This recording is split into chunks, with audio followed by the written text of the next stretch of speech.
Mary Rich, the mother of slain Democratic National Committee staffer Seth Rich, speaks at a press conference on August 1, 2016.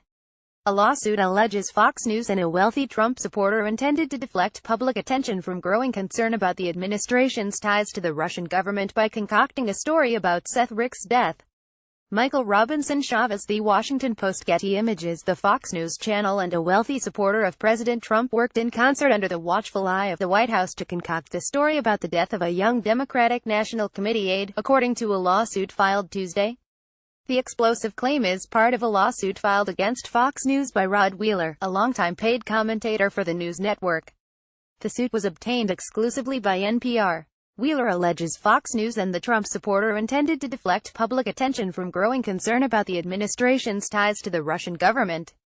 His suit charges that a Fox News reporter created quotations out of thin air and attributed them to him to propel her story. Fox president of news, Jay Wallace, told NPR on Monday that there was no concrete evidence that Wheeler was misquoted by the reporter, Malia Zimmerman. The news executive did not address a question about the story's allegedly partisan origins. Fox News declined to allow Zimmerman to comment for the story.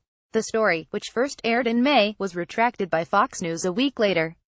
Fox News has, to date, taken no action in response to what it said was a failure to adhere to the network's standards. The lawsuit focuses particular attention on the role of the Trump supporter, Ed Butowski, in weaving the story. He is a wealthy Dallas investor and unpaid Fox commentator on financial matters who has emerged as a reliable Republican surrogate in recent years. Butowski offered to pay for Wheeler to investigate the death of the DNC aide, Seth Rich, on behalf of his grieving parents in Omaha, Neb. On April 20, a month before the story ran, Butowski and Wheeler, the investor and the investigator, met at the White House with then Press Secretary Sean Spicer to brief him on what they were uncovering. The first page of the lawsuit quotes a voicemail and text from Butowski boasting that Trump himself had reviewed drafts of the Fox News story just before it went to air and was published. Spicer now tells NPR that he took the meeting as a favor to Butowski, a reliable Republican voice. Spicer says he was unaware of any contact involving the president. And Butowski tells NPR that he was kidding about Trump's involvement. Rod Wheeler unfortunately was used as a pawn by Ed Butowski, Fox News and the Trump administration to try and steer away the attention that was being given about the Russian hacking of the DNC emails, says Douglas Wigder, Wheeler's lawyer. The backstory: on May 16, the Fox News channel broke what it called a bombshell story about an unsolved homicide, the July 2016 shooting of 27-year-old Democratic Party staffer Seth Rich. Unfounded conspiracy theories involving Rich abounded in the months after his death, in part because WikiLeaks founder Julian Assange cryptically suggested that Rich's death may have been related to the leaks of tens of thousands of emails from Democratic Party officials and their allies at the peak of the presidential campaign. Fox News' story, which took flight online and ran in segments across major shows, breathed fresh life into the rumors. Fox reported that the leaks came from inside the party, and not from hackers linked to Russia, despite the conclusions of the nation's most senior intelligence officials. The network suggested that Democrats might have been connected to Rich's death and that a cover-up had thwarted the official investigation.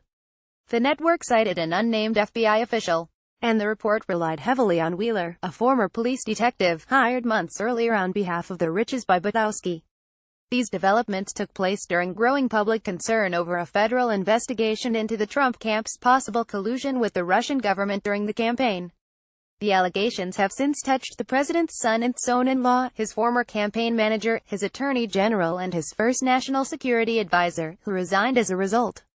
The question of Rich's death took on greater urgency for Butowski after Trump fired FBI Director James Comey in early May.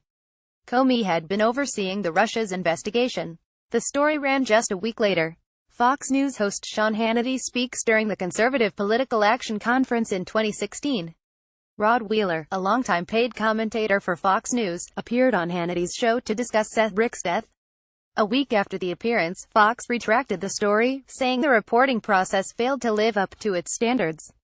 Saul Lobafbi. Getty Images. Fox report went sideways shortly after it was posted online and aired on Fox Friends. It was denounced by the Rich family, D.C. police, Democratic Party officials and even, privately, by some journalists within the network.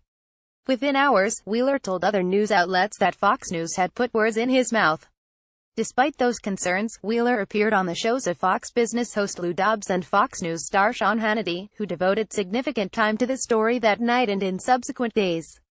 In speaking with Wheeler, Hannity said if this is true and Seth Rich gave WikiLeaks the DNC emails, this blows the whole Russia collusion narrative completely out of the water. A week later, on May 23, Fox retracted the story, saying the reporting process failed to live up to its standards. Hannity said he would take a break from talking about Rick's death out of respect for the family. And there it has largely stood, until now. The fake news story in the lawsuit, the private investigator sets out a different version of events. Wheeler, a paid Fox News contributor since 2005, alleges the story was orchestrated behind the scenes and from the outset by Butowski, who hired him on behalf of the Rich family. The following account reflects the verbatim quotes provided from the texts, emails, voicemails and recorded conversations cited in Wheeler's lawsuit, except as otherwise noted. According to the lawsuit, Trump's press secretary Sean Spicer meets at the White House with Wheeler and Butowski to review the Rich story a month before Fox News ran the piece. On May 14, about 36 hours before Fox News story appears, Butowski leaves a voicemail for Wheeler, saying, "We have the full attention of the White House on this. And tomorrow, let's close this deal, whatever we've got to do." Butowski also texts Wheeler not to add any more pressure but the president just read the article. He wants the article out immediately. It's now all up to you. Spicer now confirms meeting with the two but denies claims about the president. ED's been a longtime supporter of the president and asked to meet to catch up, Spicer tells NPR on Monday night. I didn't know who Rod Wheeler was. Once we got into my office, Butowski said, "I'm sure you recognize Rod Wheeler from Fox News." Spicer says Butowski laid out what had been found about the case. It had nothing to do with advancing the president's domestic agenda, and there was no agenda, Spicer says. They were just informing me of the Fox story. Spicer says he is not aware of any contact, direct or not, between Butowski and Trump. And Butowski now tells NPR he has never shared drafts of the story with Trump or his aides, that he was joking with a friend. Instead, Butowski repeatedly claims that the meeting was set up to address Wheeler's pleas for help landing a job for the Trump administration. Wheeler's attorney, Wigner, says there is no evidence to support that claim. In the suit, Wheeler alleges that Butowski was using the White House references to pressure him. Wheeler did play his own role in furthering the story, but he contends that he regretted it the same day it aired. His suit alleges Fox News defamed him by manufacturing two false quotations attributed to him and ruining his reputation by blaming him as the deceptive story fell apart. Wheeler, an African American, is also suing the network for racial discrimination, saying he failed to advance as prominently as white counterparts. Fox News had no comment on that allegation. Who is Ed Butowski? Butowski is a silver-haired brash investor who became known for helping newly rich athletes figure out how to manage their money and avoid getting fleeced.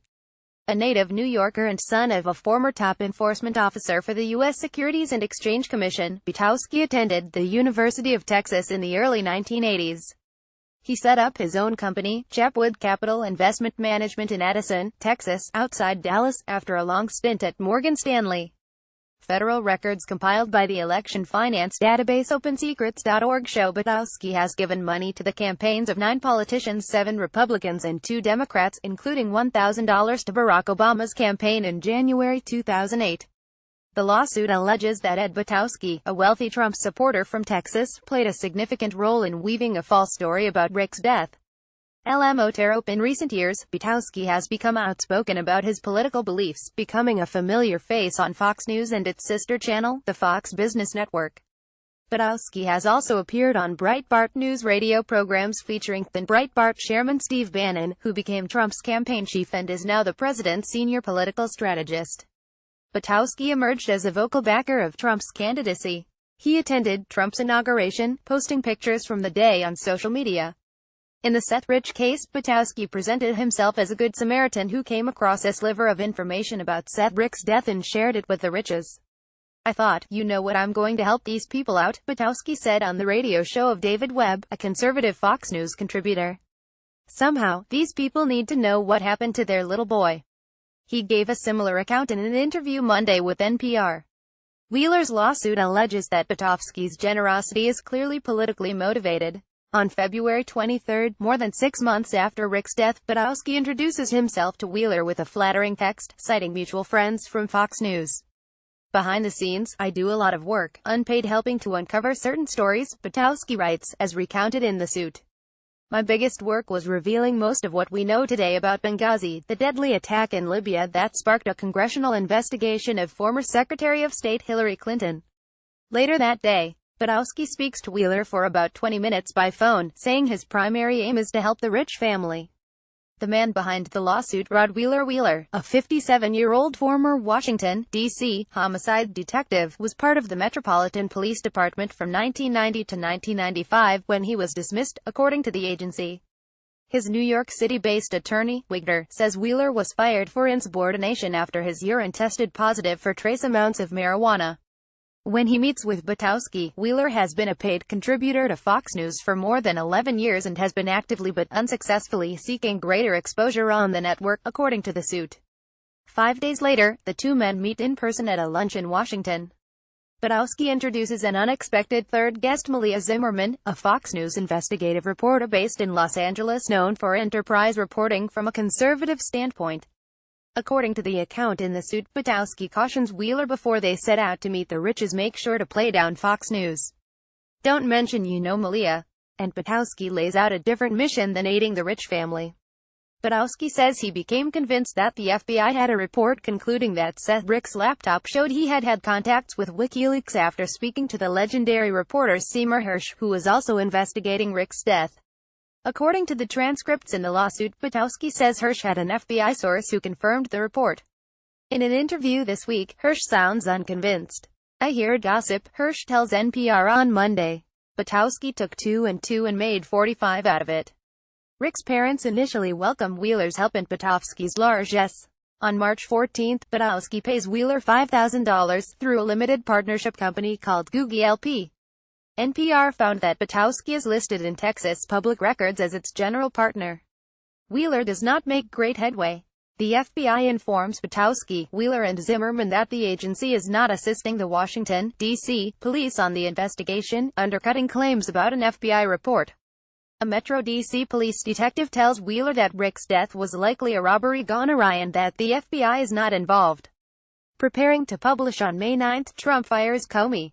On May 10, Butowski and Zimmerman call Wheeler to say they have an FBI source confirming emails were sent from Seth Rich to WikiLeaks, though they do not share the source's identity, according to the investigator's suit. Wheeler will later say this is the only federal law enforcement source that Fox News, or he, has related to this story. Wheeler says he doesn't know whether that source emerged from Butowski's conversation with Seymour Hersh or whether it was a fabrication. The next day, Zimmerman sends Wheeler a draft of her story, which is to run initially on the network's website. It includes no quotes from Wheeler. The night before the story ran and the day of the story itself, Butowski coached Wheeler on what to say on the air.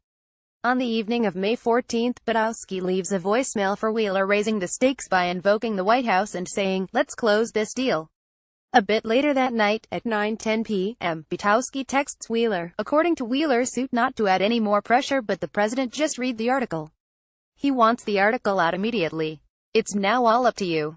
But don't feel the pressure.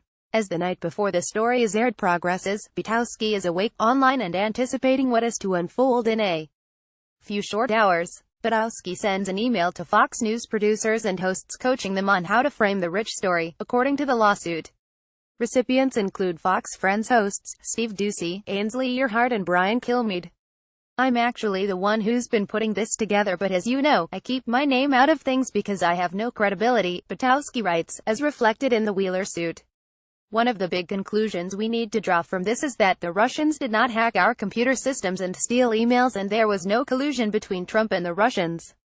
The night before the story ran and the day of the story itself, Butowski coaches Wheeler on what to say on the air. The narrative in the interviews you might use is that you and Fox News reporter Malia Zimmerman's work prove that the Russians didn't hack into the DNC and steal the emails and impact our elections. In another text, he writes, if you can, try to highlight this puts the Russian hacking story to rest. Fox goes with the story. The story breaks earlier than expected. On the evening of May 15, Fox News' sister local station in Washington, Fox 5 DC, runs a story online at once promoting and preempting the network's apparent scoop.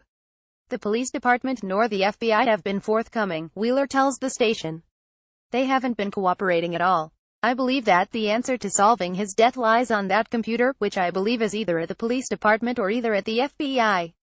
I have been told both. On Fox Friends, the hosts call the story a bombshell. Asked whether his sources have told him about information linking Rich to the WikiLeaks email dump, Wheeler says, absolutely. Yeah, that's confirmed. The next morning, the story goes national. Fox News reports that evidence from Rick's laptop showed he had been in contact with WikiLeaks just days before the site posted those emails. Fox also reports that powerful forces were trying to quash the official investigation into his death. On Fox Friends, the hosts call the story a bombshell. Zimmerman's online story cites an unnamed federal investigator who reviewed an FBI report for its findings. It also cites Wheeler, incorporating two key quotations from Wheeler that do not appear on video. In each, the private investigator seemingly takes ownership of the accusations.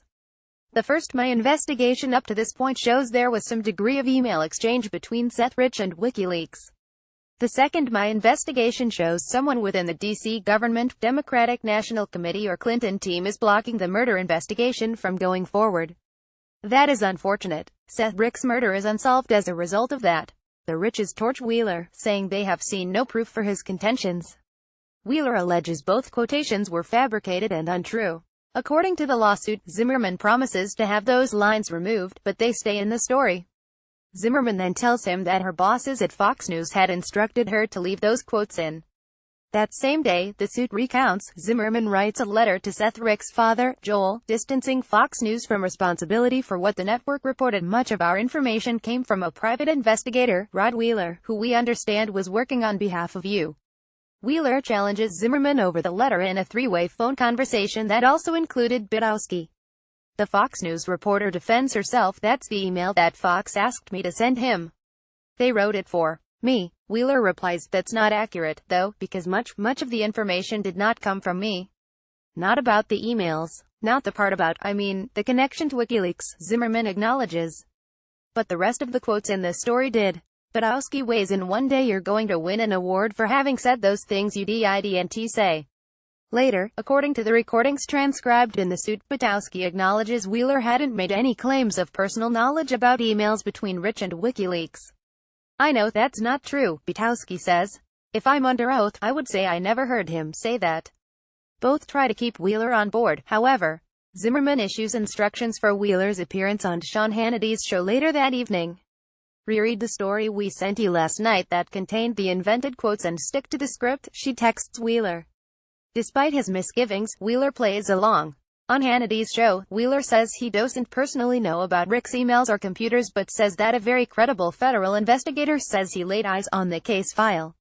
Wheeler offers energetic speculation, though not much more. When you look at that with the totality of everything else that I found in this case, it's very consistent for a person with my experience to begin to think, well, perhaps there were some email communications between Seth and WikiLeaks. The aftermath. On May 23, Fox News posts an unsigned statement retracting Zimmerman's online story. The network does not apologize or explain what went wrong. The article was not initially subjected to the high degree of editorial scrutiny we require for all our reporting, the statement reads. Upon appropriate review, the article was found not to meet those standards and has since been removed. In early June, Wheeler meets with Diane Brandy, general counsel for the network, and Jay Wallace, the network's president for news. He makes his case that fabricated quotes had knowingly been attributed to him. Neither ever publicly speak of the matter afterward, until now. Since meeting with Rod Wheeler, we have also met with Malia Zimmerman to try to determine whether Rod was misquoted, Wallace says in a statement to NPR. As of now, we don't have concrete evidence that he was. A Fox News executive knowledgeable about the controversy, who would only speak if granted anonymity, tells NPR, the story was published to the website without review by our permission from senior management. The executive notes that Wallace had placed the broadcast and digital news gathering teams under the same leadership for the first time after a series of management changes following the forced departure of the network's founder, the late Roger Ailes, and many of his top deputies. In late June, Wheeler warns Fox News and Butowski that he may file suit. 3 days later, Butowski tweets Fox News story was pulled. BC Rod Wheeler said he didn't say a quote. How much did DNC pay him? And then Butowski tweets, this shows Rod Wheeler has a major battle with the truth. The two men, thrust together on a common effort for months, have been torn apart by its aftermath. In the interview with NPR, Butowski insists that he was acting out of a civic-minded spirit for the riches and not with any partisan or political drive. Zimmerman remains on staff at Fox News, actively reporting on unrelated stories. A spokeswoman for the FBI tells NPR this week that the agency has played no part in the investigation of the unsolved homicide. And a spokeswoman for Washington's Metropolitan Police Department says, MPD stands behind its original assertion that Seth Rich was the victim of a botched armed robbery.